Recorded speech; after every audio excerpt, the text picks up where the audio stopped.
Ô Salles, vamos falar do relatório da CPI. Você está aí, dominou o noticiário, só vejo o Ricardo Salles, merecidamente, porque vocês fizeram esse trabalho da CPI do MST, foi uma CPI que no início ela tinha até menos protagonismo, depois ela foi se tornando uma CPI com bastante espaço, porque vocês começaram a achar bastante coisa, né?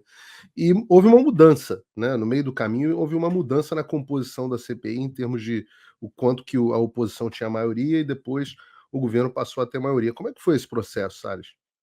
Bom, primeiro, Paulo, o que aconteceu? Com o fim do governo do presidente Bolsonaro, em que as invasões praticamente zeraram no Brasil, graças ao bom trabalho do governo, do Naban Garcia, do Geraldo Mello, enfim, do pessoal que estava à frente desses assuntos de questões fundiárias no Brasil, e também, evidentemente, a postura do presidente, em dizer que era contra o esbulho possessório, as invasões de propriedade, o presidente é a favor do direito à propriedade, à legítima defesa e tudo isso.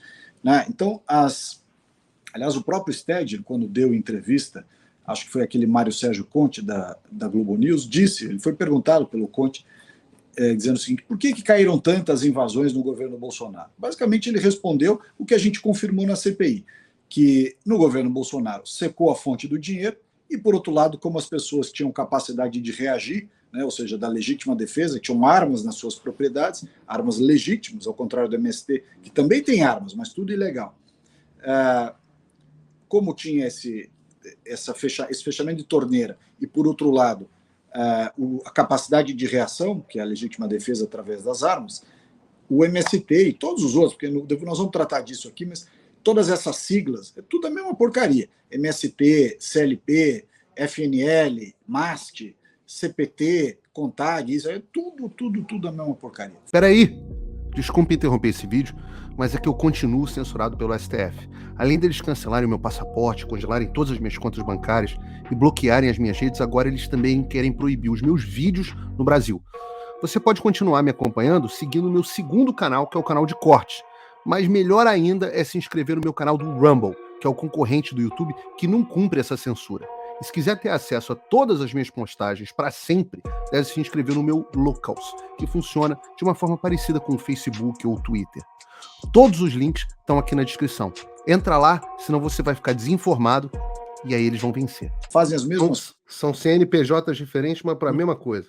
Não, CNPJ não, porque essa turma não tem, né? CNPJ, nenhum deles. Como eles não têm CNPJ, que é para fugir às suas responsabilidades, fugir a eventuais processos de indenização pelos danos que causam e tudo mais, eles não têm CNPJ.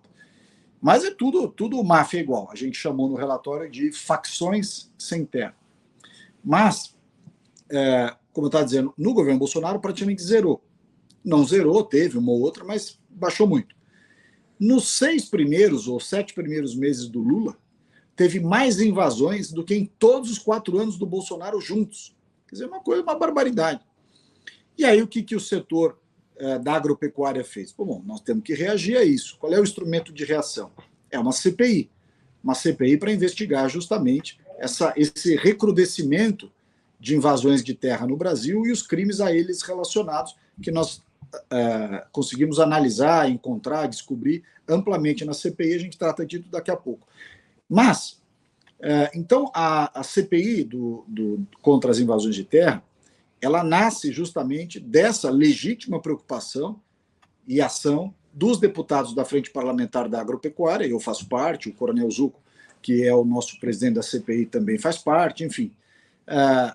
Houve esse movimento dos deputados e deputadas da FPA para criar essa CPI. O presidente Arthur Lira criou 3 ao mesmo tempo, criou a da Americanas, que é um escândalo, né, esse assunto da Americanas, um escândalo. Sim.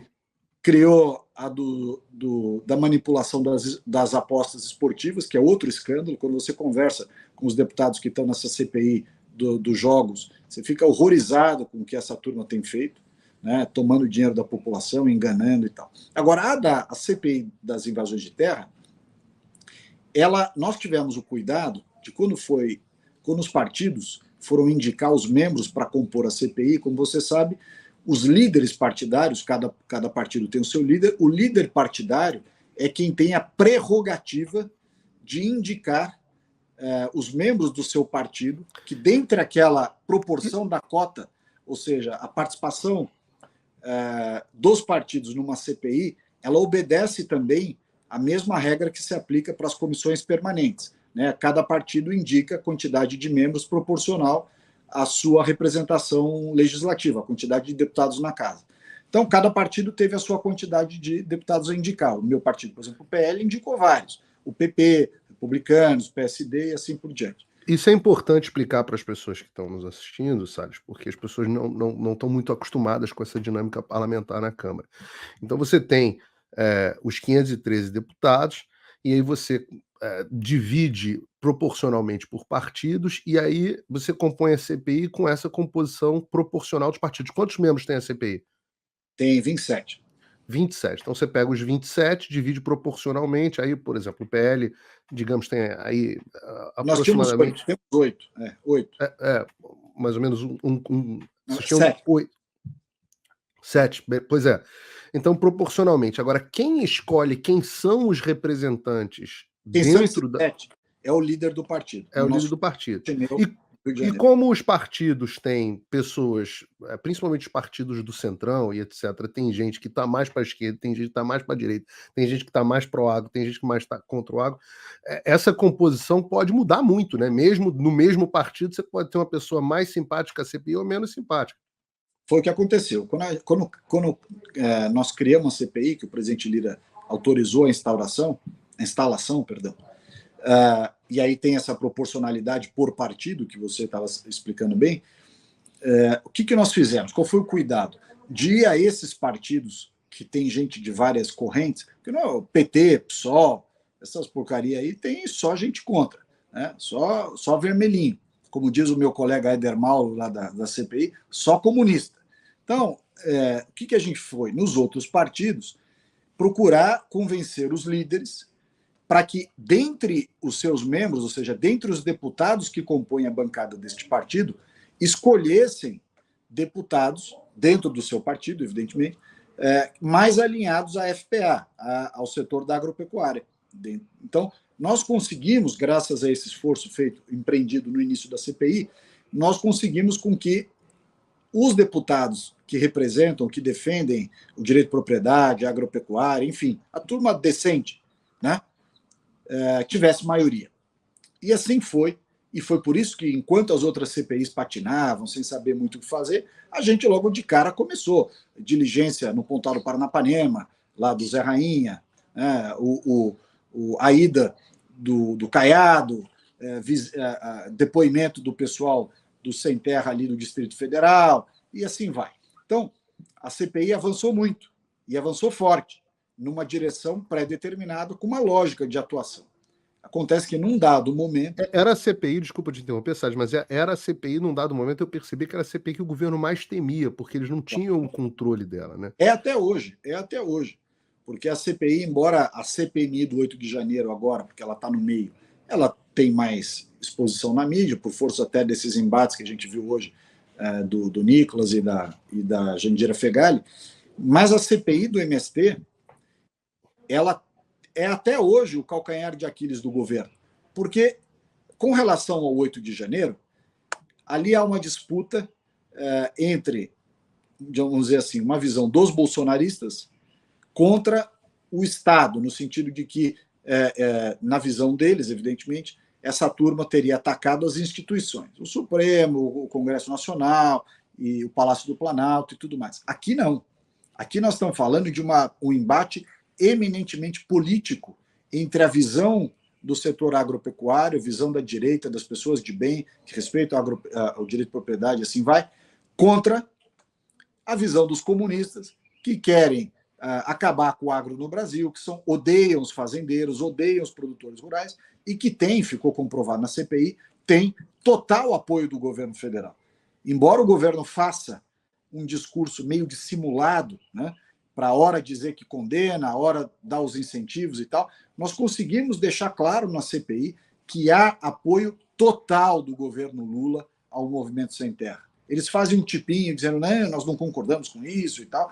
É papo, porque as pessoas, eles colocaram os integrantes do MST nas superintendências do INCRA nos estados, está cheio de gente do MST em cargos relevantes no Ministério do Paulo Teixeira, O Lula levou o Stedley para a China, todos os programas de abastecer, de pingar dinheiro no bolso das cooperativas e associações, que são de fachada. Quem opera essas associações e cooperativas, pelo menos na sua maioria, são os líderes do MST e dos outros movimentos, que são, em muitos casos, inclusive os políticos. Explica pra gente como é que funciona esse negócio da cooperativa, Salles. O que acontece? Os grupos, as facções sem terra, como a gente chama lá na CPI, não tem CNPJ. Então você pega a Frente Nacional de Luta, MST, Liga dos Camponeses Pobres de Rondônia, Comissão Pastoral da Terra, Liga do não sei das quantas, enfim, toda essa turma aí, essa turma não tem CNPJ. Eu não sabia que não tinha um CNPJ, não. Não tem CNPJ. Eu imaginei que o MST tivesse um CNPJ, fosse uma associação, como se fosse um grêmio ou alguma coisa assim. Não. Tem nada. É facção mesmo. Facção.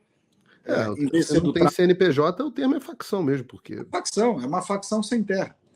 Né? Esse pessoal não tem CNPJ justamente para se furtar suas responsabilidades, tanto criminais, tributárias, patrimoniais e assim vai. Que coisa. Acontece que, depois que eles promovem as invasões, que eles chamam de ocupações, eles criam, para aquela determinada área e para aquele determinado grupo, eles criam ou uma associação ou uma cooperativa, depende do caso. Através desta cooperativa ou associação, e que, portanto, essa sim já tem CNPJ, eles vão ao órgão público, ao INCRA e outros, mas principalmente ao INCRA, acessar recurso público, sobre vários pretextos, para cuidar da saúde dos acampamentos, para cuidar da educação dos jovens, para isso, para aquilo. Tudo balela. Então, deixa eu entender. Eu sou meio burro, sabe? Às vezes você tem que me explicar com calma para eu entender.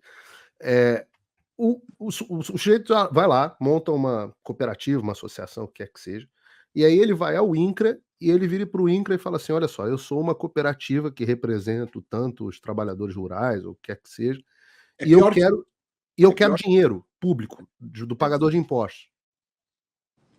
É o seguinte, o círculo é mais ou menos assim. Eles invadem sem CNPJ, porque se der Zulu lá não tem quem responsabilizar.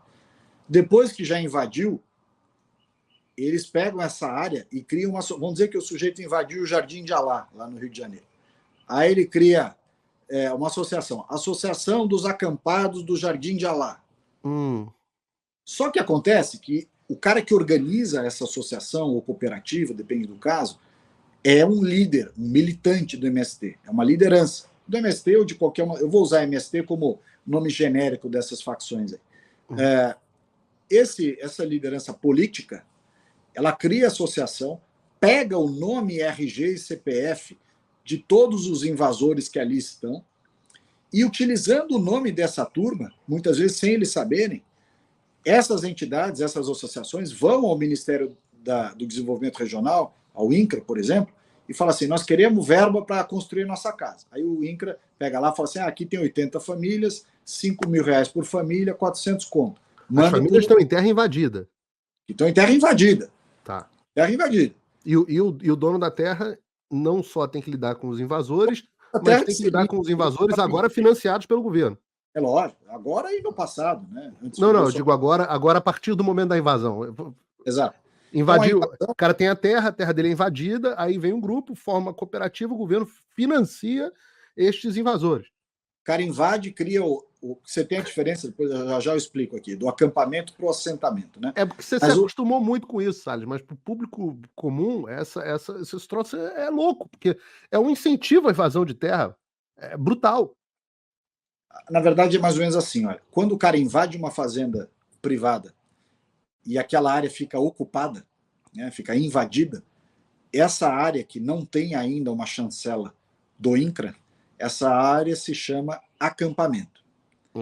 Por quê? Porque o INCRA reconhece que essas pessoas estão lá pleiteando a terra, legitima essas pessoas, mas ele ainda não fez o processo de desapropriação. Então, antes do processo de desapropriação estar concluído, é acampamento. Depois que o processo de desapropriação está concluído, ele passa a ser assentamento. Bom, enquanto é acampamento, mesmo enquanto é acampamento, esse pessoal já cria as associações, ou cooperativas, depende do caso, pega o nome dos acampados, dos invasores que estão ali, manda para o órgão público dizendo: olha, você tem uma verba aí no programa de habitação rural do Ministério do. Tem um monte de programa, que no fundo é um monte de pretexto para dar dinheiro para o sem terra. Pega esse dinheiro em nome dos assentados, do nome dos acampados, perdão, e fica com a grana. A associação fica com a grana. Muitas vezes, inclusive, gasta essa grana com as lideranças, com militantes, que são o pessoal que manda nesses movimentos, nessas facções, e não chega um centavo para o acampado. Ou, como o próprio Tribunal de Contas identificou há alguns anos atrás, essas entidades ficam com o valor principal depositado em conta. Pra você ter uma ideia, o TCU, quando identificou essa malandragem, mandou recolher todo o dinheiro que estava depositado ainda nessas associações, porque muitas já tinham gasto o dinheiro já tinha desaparecido. Então, a proporção que desapareceu, que sumiu, evaporou, posso errar aqui algum número, mas é mais ou menos 4,8 bilhões de reais. Foram parar na mão das associações e cooperativas. 4,8 bilhões? 4,8 bilhões. O governo distribuiu 4,8 bilhões para a cooperativa de invasor de terra. Muito mais para as cooperativas e associações. Esse foi o dinheiro que sumiu. Isso foi o dinheiro que foi comprovado pelo Tribunal de Contas que foi mandado indevidamente, ou seja, fruto de fraude das associações e cooperativas junto ao INCRA. 4,8 bilhões. E que foram repassados a terceiros que não se conseguiu identificar e, portanto, perdeu esse dinheiro. Além desses 4,8 bilhões, tem mais 2 bilhões que ainda estavam depositados nas contas das associações cooperativas quando o TCU identificou a fraude, e que aí o TCU deu a ordem para o Banco Central retomou esse dinheiro, trouxe de volta para os cofres da União. Claro que contrariando o interesse dessas entidades, dessas cooperativas e associações. Então, não é só 4,8 que evaporou. Tem os outros 2 que, felizmente, o governo conseguiu recuperar e que provavelmente iam tomar o mesmo destino. Mas o que o TCU identificou sobre esses 2? Que, embora tenha voltado o principal para o governo federal, os líderes do MST e do outros movimentos ficaram com os dividendos, porque esse dinheiro ficou anos e anos rolando na conta. Então, você imagina a associação Paulo Figueiredo do Jardim de Alá, tem lá 500 mil reais. Você aplica no CDI, aplica na Selic, vai tirando os juros todo mês. Dá 1% hora que o governo devolver, você devolve só o principal. E você ficou com o lucro, ficou com o rendimento. 2 bi. Ô, Salles, eu confesso, eu já estou há muitos anos nessa indústria vital, mas eu não me canso de me surpreender. Eu não me canso de me surpreender.